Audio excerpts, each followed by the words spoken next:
Ici on a du colza bio, l'année passée il valait 1000 € tonne, cette année il en vaut 600.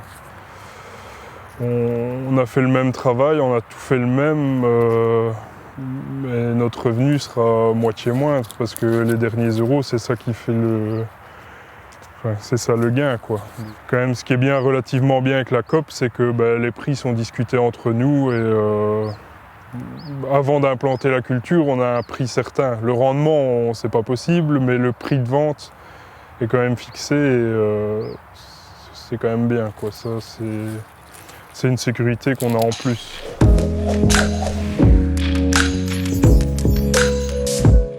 Donc, je suis Florian de chez Flo Maraîchage. On est ici à Gorin. Nous allons aller voir la parcelle de courge que nous avons implantée pour la COP, qui se situe là-bas. Tout ce qui est serre se situe au Mont-Saint-Aubert. Et ici, c'est le gros site où on a la plus grande parcelle, mais on a un petit peu quelques parcelles à côté du magasin où on a aussi des légumes. Donc ici, c'est plus les légumes grande culture ici qui prennent plus de place. Ici, la parcelle fait 10 hectares et on a plus ou moins 3 hectares de légumes variés. On met de tout. Donc voilà. Et des plus grandes cultures, comme ici, on a un demi-hectare de courge. On avait implanté du maïs et les corbeaux nous ont tout mangé. On s'est retrouvé avec des surfaces où on ne savait pas quoi implanter. Du coup, j'ai sonné à Ludo de la COP et je lui ai demandé s'il ne savait pas me trouver une culture qui était quand même, qui était relativement simple, pour une plus grande surface, quoi. Donc ici, on l'a implanté au Smora maïs. En main-d'œuvre, c'est un des légumes qui demande peu de main-d'œuvre. Enfin, comparé à des grandes cultures, c'est déjà beaucoup, mais pour comparer à d'autres légumes, c'est assez peu. Donc il m'a trouvé un contrat de 5 tonnes pour un grossiste, plus d'autres petits débouchés. C'est sur un coup de tête, on s'est dit on achète les semences et on va essayer, on verra bien. Maintenant le gros boulot sera la récolte, ça, tout se fait à la main. Normalement ça représente plus ou moins 10 tonnes de courge. Donc c'est 80% de potimarron normal et après on a 20% de butternut et de potimarron vert. Mais ils sont quelque part dans la parcelle. J'en ai pas encore trouvé. Normalement ils sont plus par là, mais c'est principalement du potimarron. On n'a pas pris trop de risques, on a pris quelque chose qui était quand même le plus vendu. Donc voilà, on voit ici les fruits qui arrivent. Ils profitent un peu du soleil à l'heure actuelle qui était un peu parti, mais ça pousse bien quand même, ça commence à mûrir.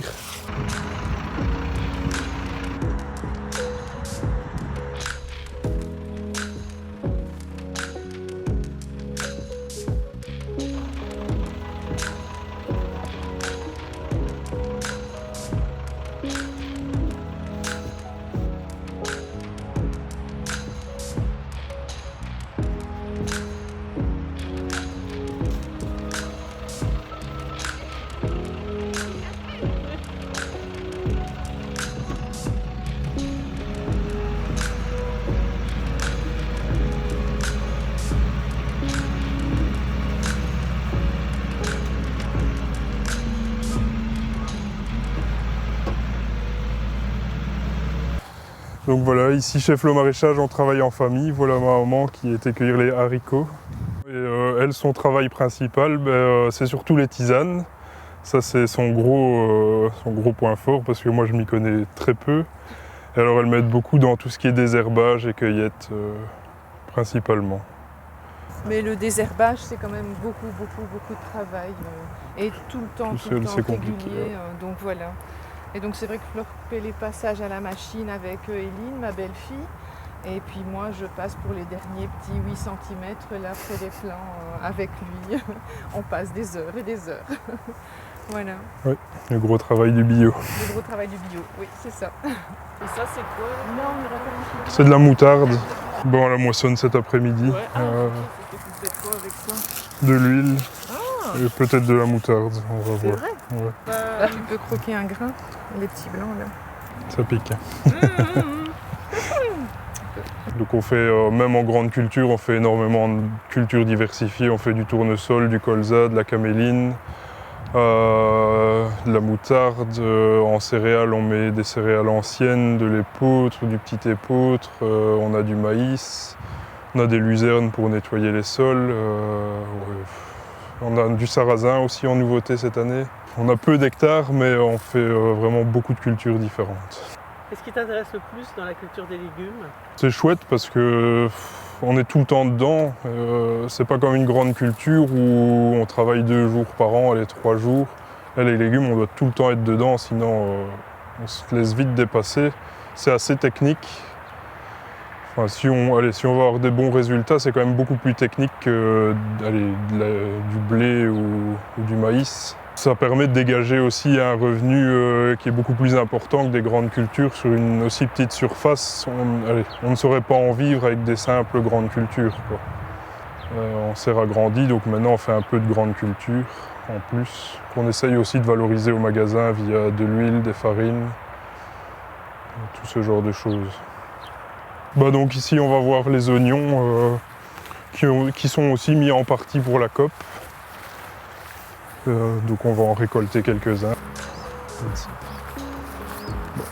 On va aller un petit peu plus loin. On a ici des très beaux oignons magnifiques. On a rarement du si beau calibre. Les pluies des derniers jours ont profité pour les oignons. Ça va faire des très beaux oignons pour l'hiver.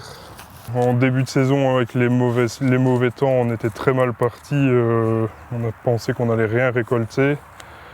Et finalement, les pluies des 2-3 dernières semaines ont fait que, je pense, on n'aura jamais eu une récolte aussi belle en oignons. C'est dur les incertitudes qu'il y a dans ce métier? Oui, c'est très incertain. Surtout des années comme cette année où on a eu le mois de avril-mai où on n'a rien su faire, où tous les plans arrivent et on ne sait pas repiquer. Et là, on se gratte la tête en se disant qu'est-ce qu'on va faire. Puis au moindre jour de beau temps, on travaille non-stop. Et comme par hasard, en général, c'est un dimanche ou un jour férié. Et finalement, s'il ne pleut pas, ça ne va pas. Enfin, S'il pleut trop, ça va pas non plus. On n'est jamais content, dira-t-on, mais c'est assez compliqué de travailler avec le temps au final, parce qu'on ne gère rien, on doit faire avec. Donc voilà. Mais qu'est-ce qui vous plaît quand même dans ce métier? Justement, le challenge d'arriver à quelque chose en ne gérant pas le temps et tout ça. Et enfin oui, on est fier quand on a un produit comme ça, on est quand même fier du travail. C'est quand même le travail d'une année. Maintenant, il faut le vendre. C'est parfois ça qui est parfois un peu frustrant, c'est qu'on sait très bien réussir une culture, et pas forcément la vendre, ou parfois rater une culture et on aurait su en vendre 2 fois plus. Mais voilà, ça fait partie du métier. Mais avec la vente directe, on arrive quand même relativement mieux à gérer nos prix, nos écoulements et tout ça, quoi.